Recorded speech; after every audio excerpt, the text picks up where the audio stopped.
I think science fiction is the greatest exercise for the brain. It is just, it just is like Pilates for the brain. You know, it really stretches your beliefs that anything is possible. And the reason I'm so interested in science fiction is because I have this overactive imagination, and I've always believed from childhood that anything is possible, but only science fiction can let you go there. I'm a strong believer that if you can imagine something, you can make it real. And well, one thing movies do, in science fiction in particular, is that it really allows you to see something, so it comes into your imagination. I loved cinema inordinately, to the extent in those days you could sit down, you could go in at 2 and you come out at 10. And you weren't turfed out with a person with a torch saying, "Oi, get out," you know? As the lights went up, I would just sit and wait, or I'd go and get an ice cream and wait, and I'd see it 3 times in the film. There are so many films, science fiction films, that I saw as a kid and as a teenager that have just left indelible images. I can just go to that file and flip through it and see those pictures as if I had just seen it yesterday.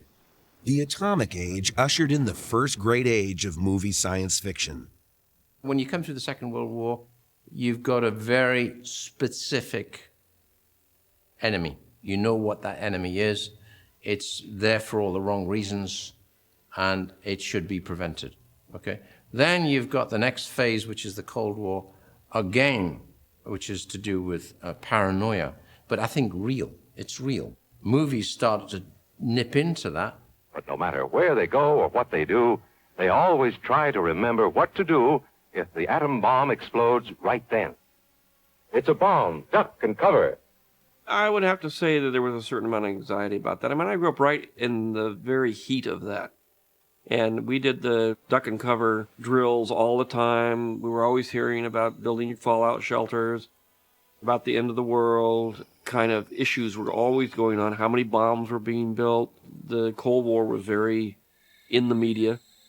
All of our fate as human beings, our destiny, seems bound up in our technology. And our technology is frightening. It's terrifying. Wow, the splitting of the atom. Something that we can't even see. Some forces that can only be explained to us by these guys in white coats. All of a sudden, the guys in white coats became these kind of simultaneously rock stars and the most evil thing you could imagine. So there was a great deal of anxiety in the air. It was not just fear of being beaten up by the local bully, but the fear was being nuked.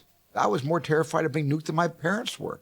My parents couldn't imagine that an intelligent nation like Russia would ever push a button on us, nor would we on them, but we almost pushed the button on each other during the Cuban Missile Crisis. My parents went to a party the day the crisis reached that critical. I was watching television, and I had filled all the bathtubs up with water. Just every sink in one bathtub in my mom's bedroom, I filled it up with water because I figured the water's going to stop. They're going to turn the water off, and this will be our drinking water. We had no hole in our backyard. We had no basement in Arizona. But I was prepared for Armageddon. I was absolutely prepared for that. And these movies in the 1950s and early 60s played on those fears. And these movies were all metaphors for those fears. People started to think about, okay, this is what we know, which is the blast, but what about what we don't know? Out of that fear came, I think, a lot of the monsters, which you mess around with stuff and you're going to unleash this unknown monster. It's making tangible the unknown. And I think a lot of that has to do with the mystery of this silent death that comes along with it, that nobody knows exactly what it is or where it came from or can't see it, can't touch it. Well, let's make it easier to deal with by making it a giant monster that looks sort of like a dinosaur that we can actually look at and then shoot guns at and stuff and kind of cope with. There was a whole string of movies that came out where the smallest creatures that we just step on our way to school turned out to be mutant giants that wound up stepping on us. In the 50s, coming out of World War II, where every other guy walking around the street was a war hero for simply having survived the greatest action against evil that we could remember, you've got this lingering sense that the military saved us, that they're good guys, that they represent the best of us. And as the alien invaders, sometimes abetted by the scientists, sometimes created by the scientists, come in, it was always the guys with the tanks and the Tommy guns. The end of them, they're running around the sewers of Los Angeles with Tommy guns, shooting it out with the giant ants. Ants are good because it's a known quantity, as long as you make it reasonably credible. I mean, everybody knows what an ant looks like, and everybody knows what an ant would look like if it were big. So if you make it look reasonably like an ant, you're okay. When you get into aliens or monsters and everything, then there is an aesthetic question of, is this a good enough monster to be what it's supposed to be? Are we getting our monster's worth out of it? The secret is to not show the monster. The anticipation is greater than the reality, no matter what it is.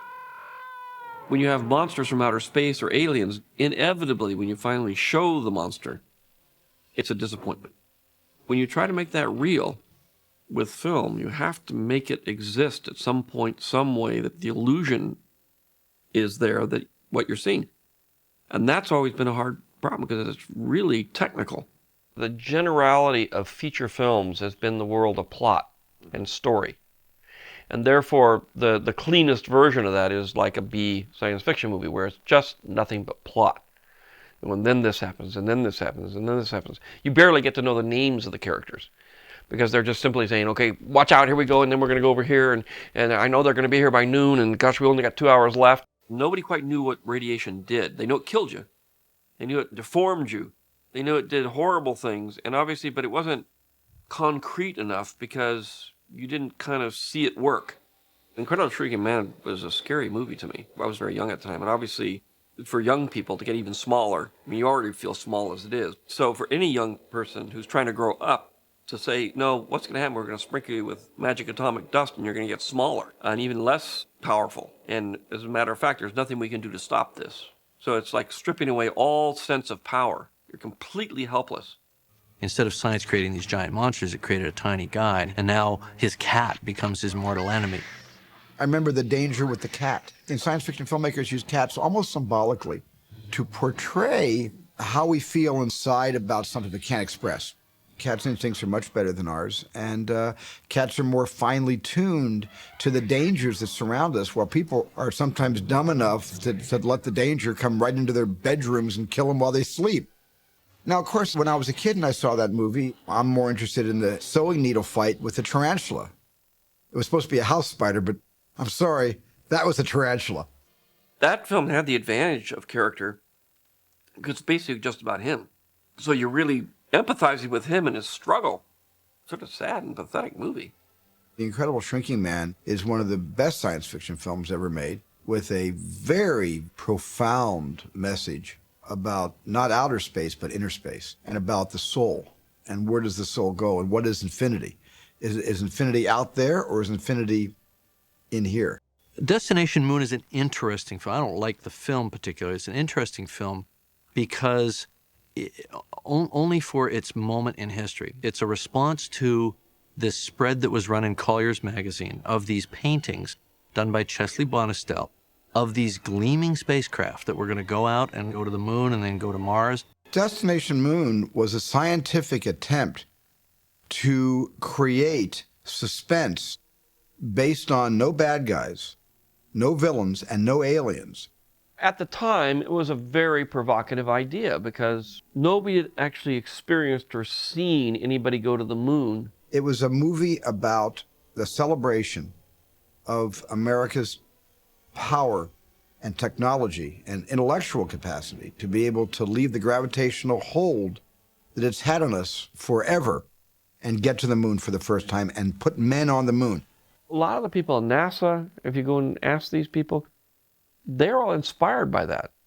You know, this is what drove them on. This is what made them say, I want to go to the moon. There hadn't been a movie as researched and interesting to me without aliens and UFOs and Earth versus the flying saucers until 2001: A Space Odyssey. I actually feel that Destination Moon is the father of 2001, although I never could get Stanley to admit that he ever saw it. All science fiction is this kind of dualistic dance, love-hate relationship with technology. We love it. We have these great machines, these giant star cruisers, but we also build Death Stars that can destroy us. You know, the nuclear bomb can destroy us, but a nuclear-powered spaceship can take us to the stars. Forbidden Planet is an amazing film. It was amazing as a technical accomplishment in its day, just for its scope, just for the scale of its imagination. Some of the best science fiction is about, touches on this idea of the great mysteries, the great enigmas, the things that we struggle to understand about ourselves, about our mortality, about our place in the universe. Are we alone in a vast empty universe? Is it populated by other people? Are there soulmates for us out there? Are there enemies out there? The questions that can't be answered, because we're a curious species. We're these curious apes. Forbidden Planet was the first science fiction film to really step beyond the bounds of the solar system. It's the first time in the 1950s that Earth people showed up in a flying saucer. It was a serious attempt to represent a completely unique world. And it wasn't good enough to just say, it's not the world you know. It's got to be a world that nobody knows, and at the same time, everyone recognizes as being alien. I mean, that whole world was created from scratch. MGM during the 50s was one of the biggest studios around. They weren't looking for a B picture with this.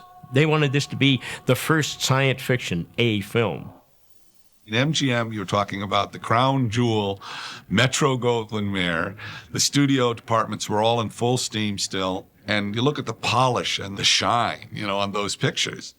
And this picture had that MGM, magic. This was new for MGM. They had done fantasy films, certainly. They had done The Wizard of Oz, which would be their biggie. And they had done other fantasy films and horror films to a degree through the years, but nothing space-oriented. Cyril Hume was the actual screenwriter of Forbidden Planet. But Adler and Irving Bloch both got co-credit because they actually came up with the story. They modeled a great deal of the film on The Tempest, which was a la Shakespeare. The Tempest involves a man named Prospero, perhaps the most powerful magician in the world, but also had a blind spot. He's filled with ego. His evil brother exiled him to a Mediterranean island where he remained with his daughter for 12 years. And then a ship coming and finding them, and she falls in love with one of the men on the ship. So you have definite parallels. The Tempest asks one fundamental question. If you had the power of a god, and you had your enemies right here, what would you do with them? It's a pretty good adaptation of the play, and it bears scrutiny as an oddball Shakespeare picture. There have been so many Shakespearean adaptations and translations and reinterpretations. And to do a science fiction take or an outer space take on The Tempest is a particularly smart idea. Well, there's a serious undertone to the film that was simply missing from other science fiction films of the period. And I think the key factor is that the characters believe their roles.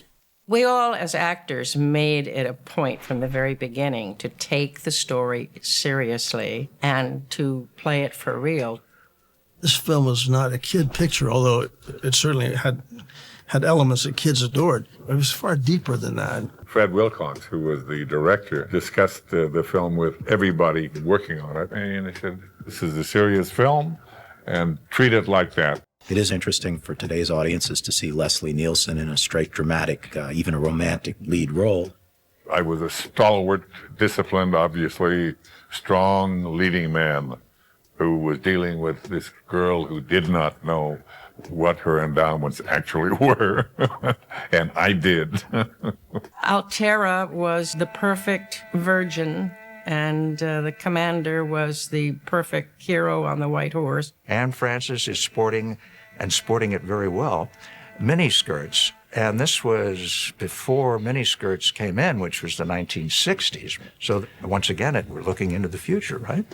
It's very much a 50s picture. I mean, the wonderful Anne Francis swimming in that naked suit she's wearing. But at the same time, it's dealing with very real issues. Altera has to go through an odd little arc. She has to not like Adams and fall in love with Adams. She has to love her father, then begin to mistrust her father and choose Adams over her father.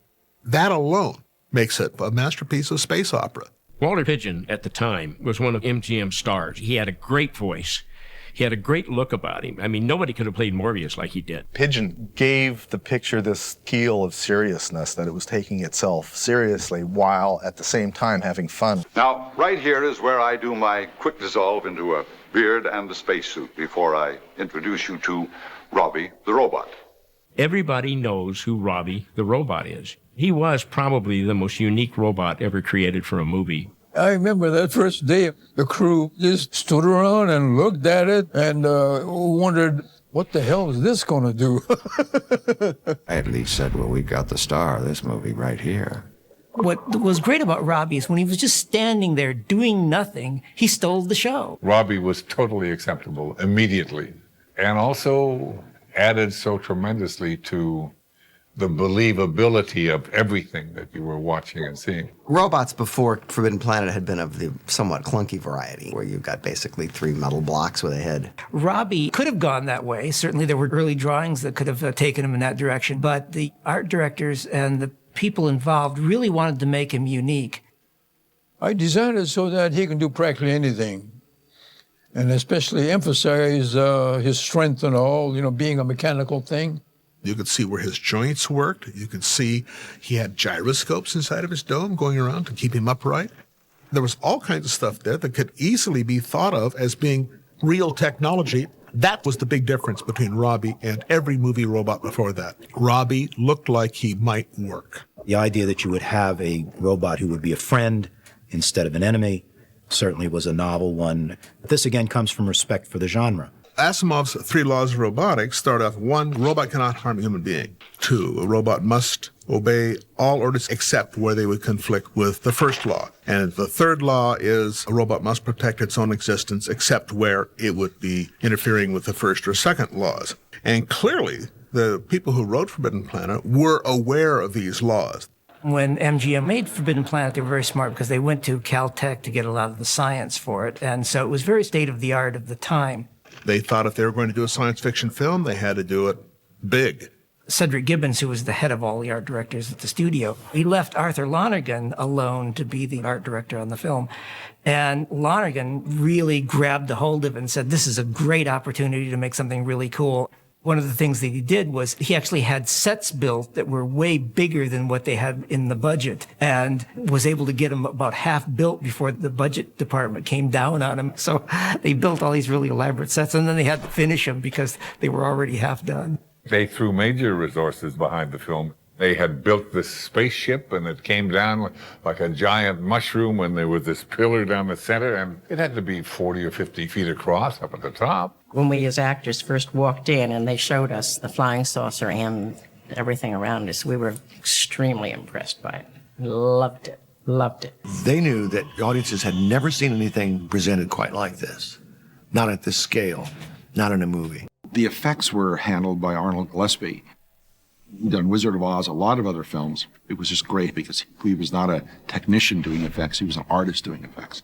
That flying saucer was the best spaceship, really, until 2001, many years later. All the effects were done with really tried and true methods that had been developed since the dawn of cinema history. It was all matte paintings and miniatures and animation. There wasn't anything that was startling in terms of new technology, but it was a very creative use of it. And I think that that film was sort of a touchstone for the concept that the effects weren't the attraction, the effects were in support of the story. My favorite scene, and possibly the favorite scene of everybody who had read science fiction, is the underground world of the Krell.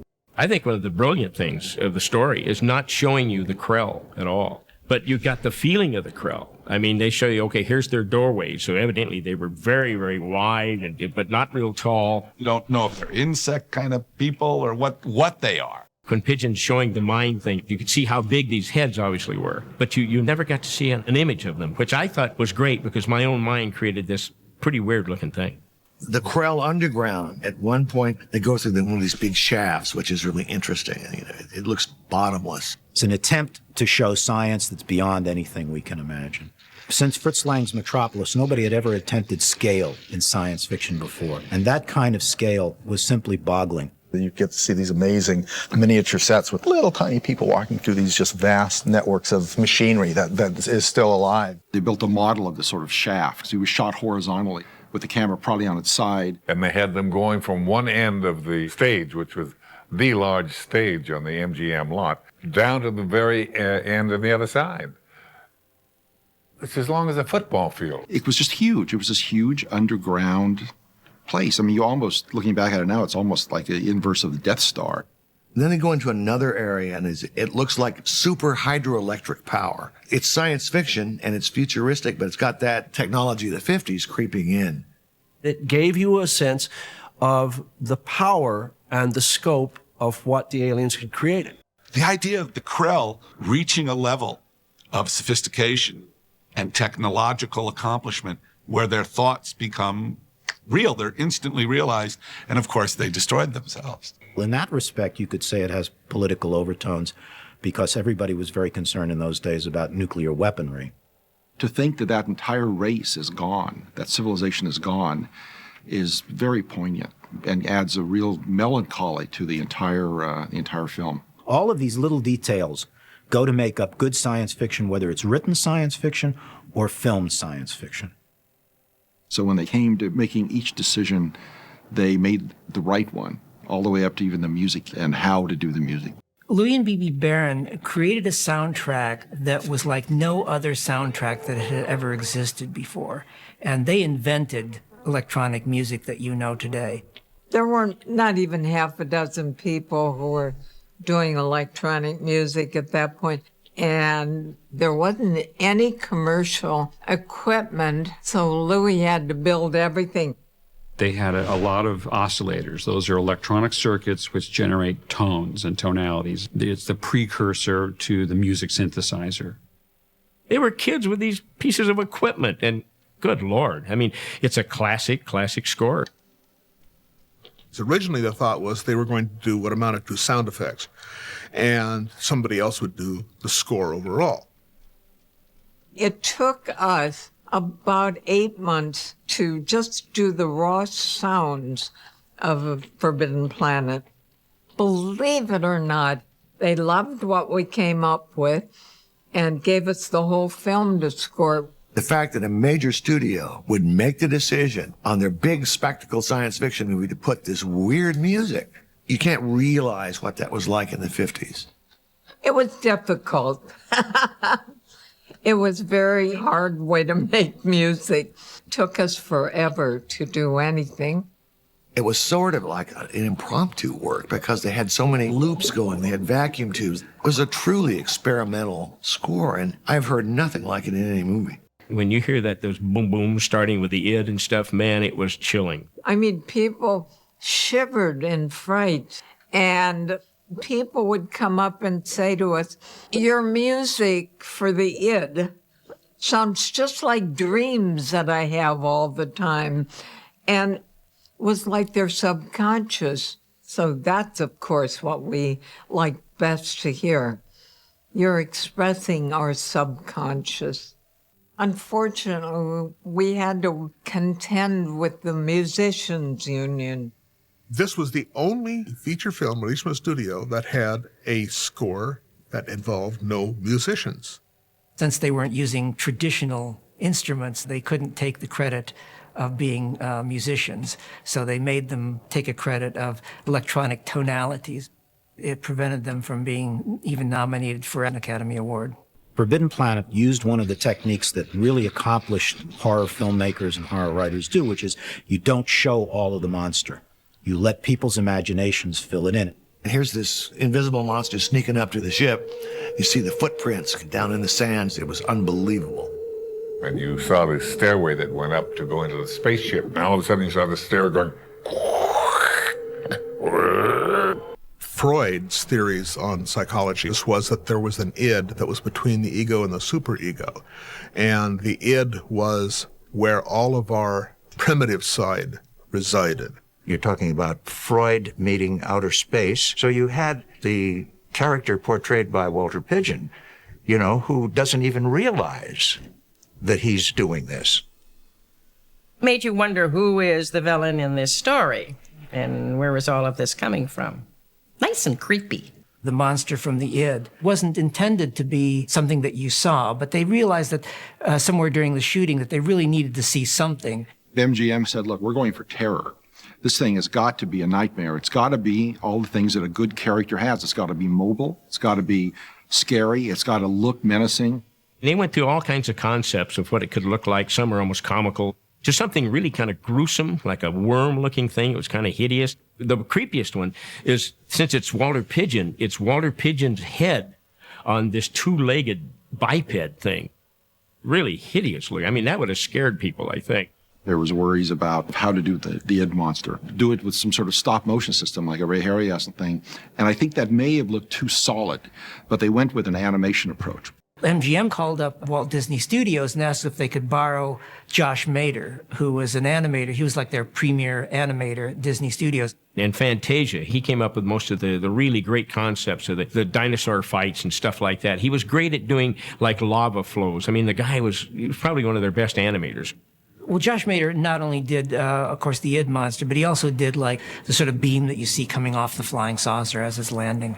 Robbie shorting out when you see the electrical arcing across his head and all that stuff, and the ray gun blasts and all of that sort of work. When they were doing the id drawings, he gave me a bunch of them, and they're like CinemaScope proportion, but they're in pencil. And I said, well, where are the cells? He said, they didn't really do cells this time. But he said they just took that, they shot it on a high-con film, reversed the polarity, did it in negative, and then it was sort of a red tint that went to it and yellow eyes. And it was really pretty neat. And by shooting them in reverse, you could see through it, which is kind of cool. But as far as I know, it might be one of the first times they didn't actually use cell animation. And that you only see the monster from the id in the outline of their laser gun. The way that's done, it's fabulous. It's got this massive shoulders up there that make it look enormous and powerful, and the head below coming right at you as opposed to the head above. And it's got this great mouth with the teeth and the eyes, and it was really scary. I remember hiding behind the seat in our car. We were watching that movie at the drive-in. And this film was released in 1956. Forbidden Planet was one of those flukes that didn't make it the first time, but over the years got its audience. Forbidden Planet really was the movie. It really is heads above every other science fiction film that was made in that era, and I think influenced everything after that. Everybody knew what written science fiction could show you, but nobody until Forbidden Planet, I think, had seen what filmed science fiction could really do. Forbidden Planet could very easily have been a pilot film for Star Trek. I'd met with Gene Roddenberry a couple times, and he had mentioned that Forbidden Planet was what he wanted to do. He wanted to take that and make it into a TV series. And the way that Princess Leia appears, that it's exactly the way Aunt Frances appears. This movie influenced an awful lot of us from when we were really young. Forbidden Planet is a great film for my childhood and my memories and me falling in love with cinema. It was one of the movies that I saw that made me want to be a director. A lot of things become old-fashioned, and for something to remain that interesting and that fresh. In its category, it's the granddaddy.